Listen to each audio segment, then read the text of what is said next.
Let's get a pulse check on market sentiment and direction with Amer Halawi. He's the head of research at Ramz Capital, joining me around the desk in Abu Dhabi this morning. Amer, welcome to the program. It's great to see you. Thank you. Good to be here, Dan. This has been a year where geopolitics has really taken centre stage, and it is impacting market sentiment and direction. Most recently, we've seen these talks between the United States and Russia in Riyadh over Ukraine. How is that impacting your investment strategy and your overall thesis on the region right now? So on Jan 16, we published our strategy for 2025, and we called it the year of peace. This is one of the wild cards, and we really want to believe that this year is going to be a year to remember. One of the reasons why will be because everybody is longing for peace, right? So we think there's going to be some volatility from what Mr. Trump is doing right now in the discussions, in the negotiations, in trying to arrive at a normalization of sorts in this part of the world and other parts of the world. But we think it's off to a good start. And again, the year of peace, hopefully, for us and everybody else. Indeed. So we watch and wait to see what happens there. So how are you actively investing around this? I know you mentioned that gold is one of your preferences right now. We're seeing gold track towards 3,000 USD an ounce, almost at a record high. Perhaps a hedge or a safety trade there. But where's the upside and the opportunity in the region at the moment? Right, so we take a step back, we take a look at the entire world, and specifically at this region, and we find in two words that it's green light, go ahead. We looked at 12 indicators, right, from micro to macro to oil, dollar, you name it, everything that matters to this part of the world. And we find that mostly we're in the green, right? So we look at the markets, it's a full-on bull market wherever you look. Europe, now China, emerging markets are catching up, the United States, of course, and this part of the world as well. So, again, green light, all indicators are looking positive, and this is encouraging for many, many asset classes, including local regional equities, but also for gold, but that would be for other reasons. So walk me through the regional equity play in particular. I know Abu Dhabi is a market preference right now. What are the sectors that are going to outperform in 2025 and why, if this is a green light environment, as you say?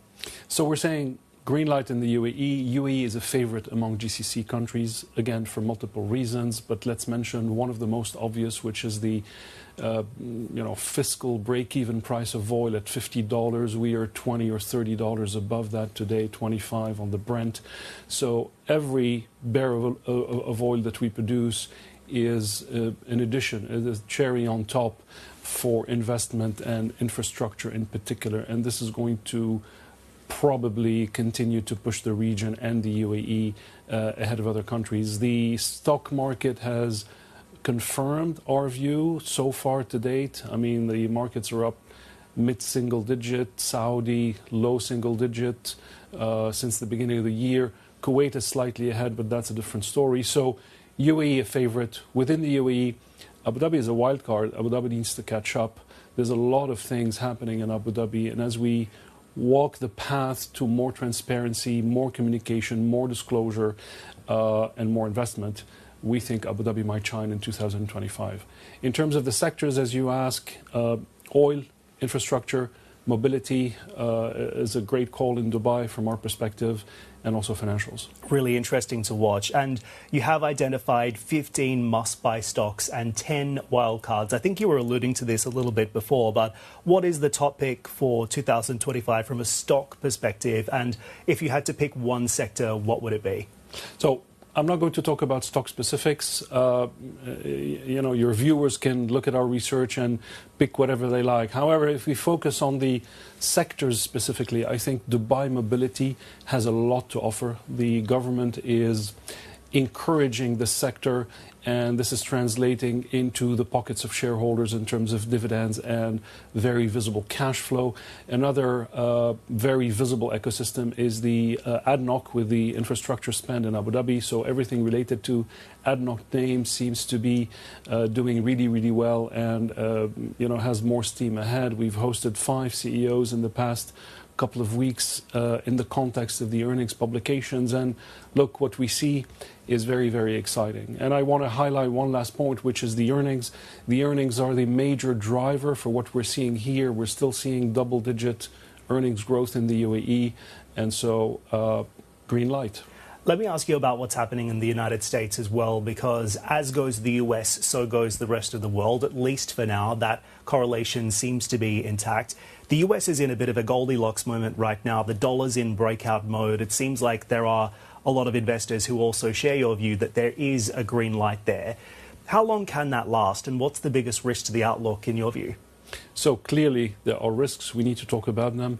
Interest rates, in my view, are the main driver of risk. This is where we're going to be looking for cues of what's happening. So inflation, the direction of the dollar, and the direction of interest rates. So far, so good, right? But yes, this keeps me up at night.